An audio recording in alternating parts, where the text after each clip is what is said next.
மேலும் எவர்கள் தேவனுடைய ஆவியினாலே நடத்தப்படுகிறார்களோ அவர்கள் தேவனுடைய புத்திரராயிருக்கிறார்கள். ரோமர் 8:14.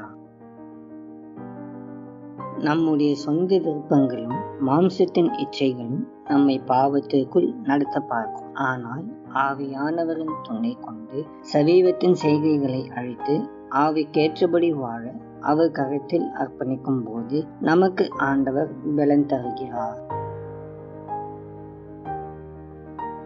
அன்பின் ஆண்டவரே, உமக்கு ஸ்தோத்திரம். கர்த்தாவே, இந்த நல்ல ஓய்வு நாளுக்காக ஜெபிக்கிறோம். இந்த நாளிலும் உலகெங்கும் நடக்கும் எல்லா ஆராதனைகளிலும் உம்முடைய நாமம் மகிமைப்படுவதாக.